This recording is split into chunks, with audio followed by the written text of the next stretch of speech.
así que le vamos a pasar rápido la palabra a Alejandro. ¿Nos estás escuchando? Que sí, ¿cómo están? Bueno, un saludo a la distancia para todos y para todas. Un agradecimiento desde ya de haber tenido la gentileza de invitarme. Bueno, al BID, a la Secretaría de Educación, a Tramarret, que están detrás de este evento. Y un gusto estar compartiendo también con los colegas panelistas esta última sesión. Bueno, a ver, creo que mis colegas ahí, Leandro, Marcel y Daniel, ya han hecho el trabajo duro y ya han anticipado buena parte de los desafíos metodológicos y que implica hacer una mirada de la situación de los estudiantes con discapacidad desde el punto de vista cuantitativo, desde el punto de vista de los indicadores. Lo que yo vengo a contarles hoy es un proyecto que tenemos a nivel regional, que tiene el nombre de Sistema Regional de Información Educativa de Estudiantes con Discapacidad, el CIRIEP, que es un proyecto que promovemos desde UNESCO, pero que en realidad está enmarcado en una comunidad de práctica y de conocimiento que es la RINE, la Red Iberoamericana de Necesidades Educativas Especiales, también promovida por el Ministerio de Educación, Formación Profesional y Deportes de España y la AECID, que nuclea a todos los ministerios de educación de Iberoamérica y en particular a las personas que están a cargo de las áreas de educación inclusiva o áreas de educación especial todavía en algunos países. De hecho, hoy han estado más temprano dos de los representantes nacionales en este evento. Ha estado Guadalupe Padín y Francisca Cabrera de Argentina y Chile respectivamente, compartiendo sus experiencias y son parte de esta comunidad. Y en la RINE, dentro de la RINE, desde hace muchos años se lleva adelante este esfuerzo de trabajar indicadores que puedan dar cuenta de una situación regional de la situación de estos estudiantes. Y al trabajar indicadores a nivel regional, obviamente aparecen buena parte de los desafíos que recién Daniel nos explicaba tan claramente respecto de cómo se mide esa discapacidad. Así que ahora les voy a contar un poco en qué estamos y cómo hemos estado avanzando en ese sentido. Creo que después de las tres presentaciones que hemos tenido, no hace falta ahondar mucho en por qué nos importan los datos, pero déjenme tomar este slide que tenía ahí simplemente para reforzar la idea de que a las habituales funciones que les damos a los datos en las políticas públicas, que son mejorar los diagnósticos, entender de mejor manera la situación de determinados fenómenos, en este caso de determinada población, para poder justamente llevar adelante las políticas más apropiadas para ello y poder hacer un seguimiento de esas políticas. En el caso específico de la población con discapacidad, hay un consenso bastante grande, yo creo que en todos los ámbitos, pero en educación en particular, sobre las particulares dificultades y las particularidades, ausencias de información que enfrenta esta población, ¿no? Hay como una doble exclusión allí. No hay datos por la invisibilidad de esta población y la falta de datos apoya e intensifica esa invisibilidad. Con lo cual, es por esa razón que dentro de esta red, dentro de la RINE, siempre ha sido una preocupación mejorar esta situación de falta de información de una población tan particular, tan importante para el ámbito educativo como los estudiantes con discapacidad. Y en ese sentido aparece el CIRIET con este objetivo de producir indicadores que ojalá sean regionalmente comparables sobre estos estudiantes. Y con eso, acá simplemente resumimos los objetivos principales, que es un poco dar respuesta a estas funciones y estas vacancias en la información, ¿no? Conocer, monitorear la situación educativa de los estudiantes con discapacidad, en un sentido de cuánto se está cumpliendo el derecho a la educación de estos estudiantes, consolidar un espacio de diagnóstico y apoyo a la formulación de las políticas educativas, ¿no? O sea, siempre el norte de cualquier sistema de información, sobre todo los públicos, es apoyar esa implementación, ese diseño, ese seguimiento de las políticas educativas, pero también tiene otros objetivos que no quiero llamar secundarios, pero son igual de importantes que los anteriores, que es también, a partir del trabajo que hacemos en el CIRIEC, orientar una agenda regional de producción de información para profundizar algunas dimensiones, cubrir vacancias y sobre todo algo que tiene mucha relación con lo que comentaba Daniel recién, mejorar la manera en que la información se levanta para dar cuenta de esos avances metodológicos y esas nuevas maneras de ver y de pensar y de conceptualizar a esta población. En ese sentido, para quienes nunca han escuchado hablar del CIRIET, contarles de que este es un viejo proyecto que nació allá por el año 2007 con una primera versión y tuvo como dos momentos de desarrollo en su historia.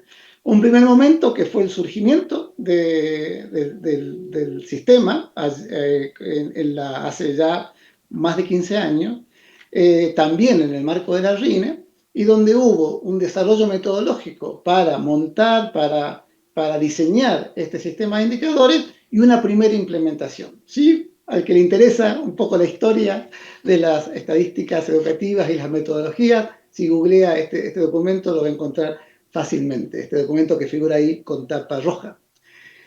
Y luego de esa primera implementación no hubo un seguimiento, no hubo una calendarización de producción periódica de información, quedó en latencia el sistema, y hace algunos años, desde la RIME, retomamos la idea de trabajar en este informe, entonces hicimos una actualización metodológica, que es el segundo documento que se ve acá, que ya se encuentra publicado también para el que le interesa, y que le hemos puesto el nombre de Propuesta Metodológica 2023.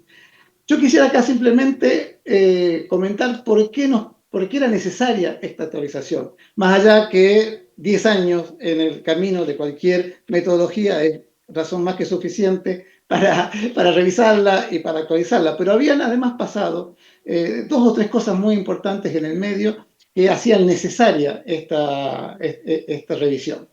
Por un lado, en esos 10 años había cambiado, había evolucionado la conceptualización que hacemos de la población con discapacidad y de los estudiantes con discapacidad en particular. Se ha hablado mucho acá del pasaje del paradigma médico al paradigma biopsicosocial, es decir, la manera en que miramos la discapacidad había evolucionado y con eso también teníamos que revisar estas metodologías. De la mano con esa evolución conceptual viene la evolución metodológica que nos comentaba Daniel. Digamos, a partir del trabajo del Grupo de Washington a nivel global y del Grupo de Buenos Aires a nivel regional, había una serie de propuestas metodológicas de cómo trabajar la medición de la población con discapacidad que no había sido tenido en cuenta en la primera propuesta y que teníamos que dar cuenta de ella en esta revisión metodológica.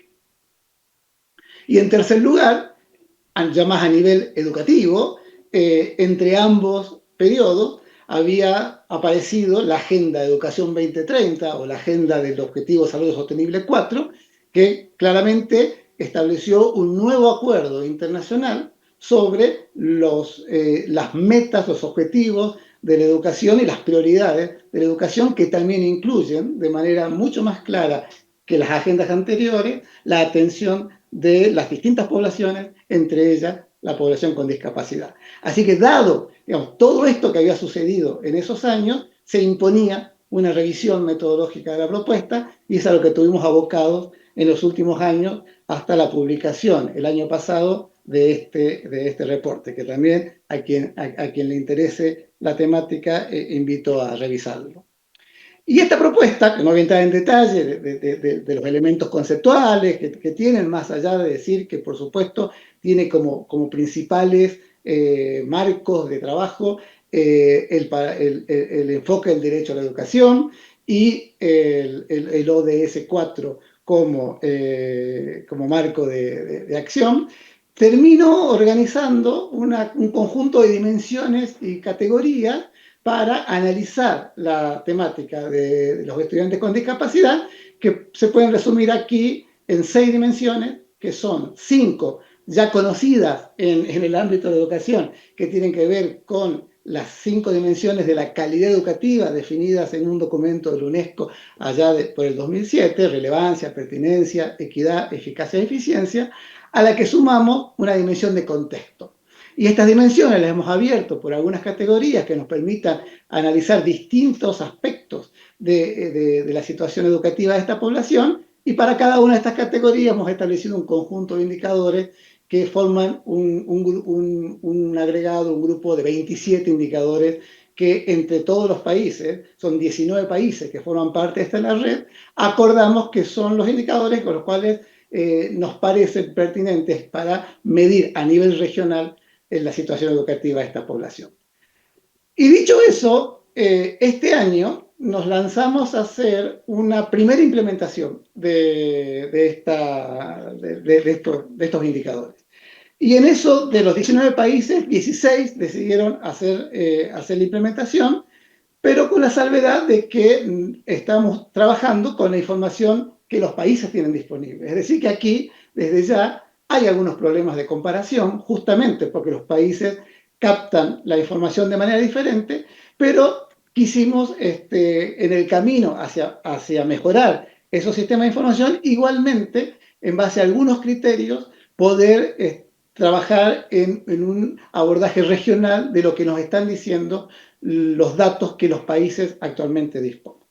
Así que yo lo que voy a hacer ahora, este documento está todavía cerrándose, todavía en elaboración, imaginamos que en los próximos 2 a 3 meses lo vamos a publicar, pero quería compartir con ustedes algunos resultados preliminares, para que también lo tengan con ese cuidado de que son preliminares, y qué nos están diciendo en algunas dimensiones bastante clásicas o bastante relevantes de esta población. A ver, en primer lugar, ¿no? Un cuadro con demasiados datos, toda la carne acá a la parrilla, pero este primer indicador quizás es un indicador más de contexto, todavía no estamos hablando de los estudiantes, sino que estamos hablando de la población infantil y adolescente con discapacidad, por decir cuál es el universo con el que estamos trabajando.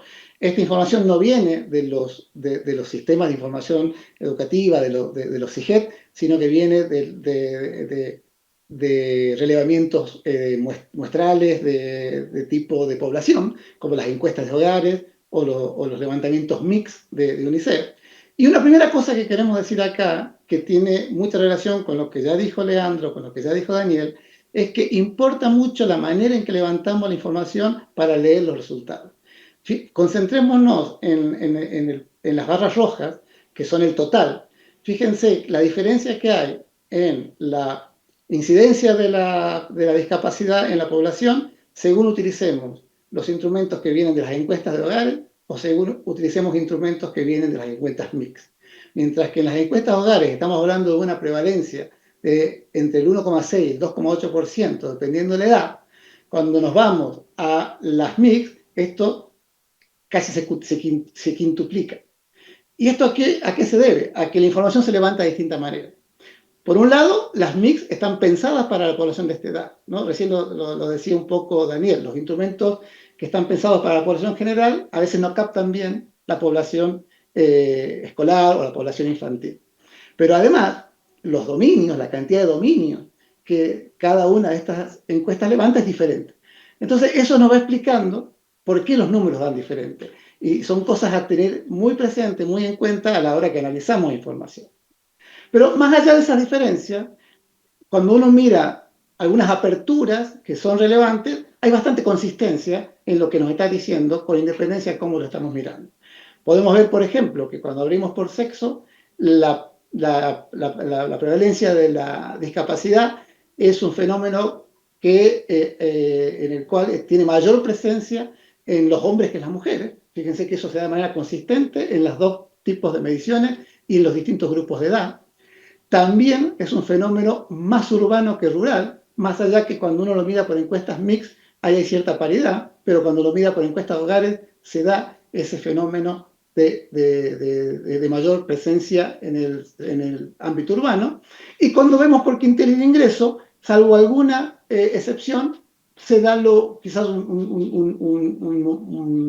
comportamiento esperado, que es que los quintiles de menor nivel de ingreso tienen mayor prevalencia de discapacidad que en los de mayor quintil, ¿no? Entonces, esto es como un panorama de cuál es la situación de la población. Y un indicador que ya sí nos habla de lo que pasa a nivel de los estudiantes y que sí ya viene de los sistemas de información educativo, es pensar cómo se conforma esa población cuando la categorizamos por distintos tipos de discapacidad. Acá, como bien nos decía Leandro al comienzo, por supuesto que acá hay distintas maneras de ver esto, y lo que hemos hecho dentro del CIRIET y en acuerdo con los países es establecer un conjunto de categorías en las cuales los países puedan volcar sus propias categorías y tratar de armar como grupos comunes. Y acá nos dan resultados bastante interesantes en el sentido de que uno puede ver que a diferentes grupos de edad las presencias de una u otra tipo de discapacidad es diferente, ¿no? Y eso nos tiene que marcar la pauta de que para las distintas poblaciones, para los distintos grupos poblacionales, que en muchos casos coinciden con niveles educativos, las políticas de inclusión que tenemos que llevar adelante deberán ser diferentes porque los tipos de discapacidad que atendemos son diferentes, ¿no? Así que, digamos, esta información es información de base para poder trabajar políticas educativas. Voy a ir un poco más rápido porque ya sé que me está persiguiendo el tiempo. Ustedes me avisan cuando me quedo sin tiempo, pero quería mostrarles unos 3 o 4 datos más. Este es un dato sumamente relevante cuando analizamos las políticas de inclusión porque nos está diciendo cuál es el número el porcentaje de escuelas de las que denominamos regulares, educación común en algunos países, que hoy están recibiendo población que tenga algún tipo de discapacidad. Y fíjense ustedes que esto varía según nivel educativo, desde lo más bajo, que es el nivel preprimario, con un 28% de las escuelas, aumentando en la primaria a un 41%, un poquito más en secundaria baja, 47%, y volviendo a bajar en secundaria alta. Es decir, acá uno ya empieza a ver, digamos, ciertas variaciones. También podríamos hacer análisis por público, privado, urbano, rural, donde claramente el sector público aparece con una mayor presencia en este tipo de apertura, de adaptabilidad a la inclusión. Pero creo que el elemento destacable es que todavía hay mucho camino por recorrer para lograr un abordaje un poco más universal de las escuelas que tienen capacidad de incluir en su oferta a los estudiantes con discapacidad. También en este conjunto de indicadores y en el reporte que pronto vamos a publicar, hay un análisis de acceso. Y ahí hemos trabajado 2 o 3 indicadores. Yo hoy les quería mostrar que no es propiamente una tasa de asistencia o cobertura, pero sí es un valor relativo, que es el número de estudiantes con discapacidad por cada 1000 estudiantes de determinado nivel educativo. Y fíjense ustedes lo que sucede es que si tomamos la primaria, la secundaria baja, la secundaria alta, vemos que este indicador de cobertura crece desde la primaria a la secundaria baja y después vuelve a caer. Y cuando eso lo miramos por edades, que es otro indicador que cuando esto se publique también van a encontrar, vemos que ese es un comportamiento que sistemáticamente se ve en los países. Es decir, esto nos habla de una cobertura que va creciendo, sobre todo por un ingreso tardío de los estudiantes con discapacidad al sistema, que alcanza su techo en algún lugar al final de la primaria, inicio de la secundaria, y después empieza una caída, probablemente producto del abandono que tienen estos estudiantes en ese nivel educativo, ¿no? Entonces, esa curva que crece y luego empieza a bajar es una característica que estamos observando en este conjunto de países para esta población. Y este indicador es quizás la contracara del que veíamos antes de las escuelas, porque este sí es el porcentaje de estudiantes con discapacidad que está que está cursando sus estudios en escuelas regulares. Acá, esto es una buena noticia y coincide mucho con lo que presentaba Leandro en el caso de Argentina. Realmente ha habido en los últimos años un incremento de el número, el porcentaje de estudiantes con discapacidad que estén en escuelas regulares. Fíjense que estamos hablando de 82% en los últimos años del nivel preprimario, 76% en la primaria, 90% en la secundaria baja, 74% en la secundaria alta. Se puede mejorar, pero los valores de por sí son altos y quizás mayores a los que esperábamos cuando empezamos a hacer estos análisis.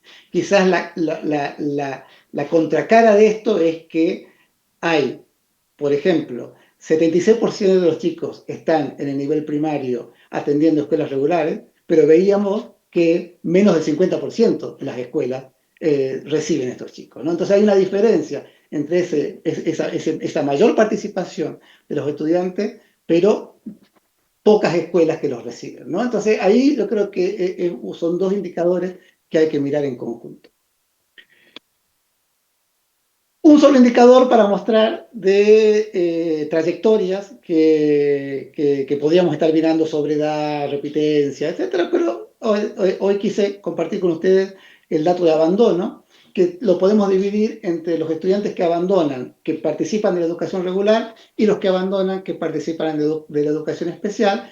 Vemos allí que los datos son diferentes según dónde están cada uno de los grupos, y lo más preocupante es el alto nivel de abandono en secundaria alta, que dialoga con esto que veíamos antes de ese desgranamiento que aparece en la educación secundaria, ¿no? Esto nos está diciendo que hay una dificultad para que esta población concluya el nivel secundario, que en muchos de nuestros países, si no en todos, está definido como obligatorio. Alejandro, disculpa, nos estamos muy pasados de tiempo. Si Sí, podés ir. ya termino. Gracias. Creo que me falta esta era la última, bueno, que este abandono en el cual que estamos marcando, más otros temas de trayectoria, lo que nos está terminando es por enfrentar a logros educativos, entendido como los niveles educativos que alcanza la población con discapacidad, que son menores en general a aquellos que alcanza la población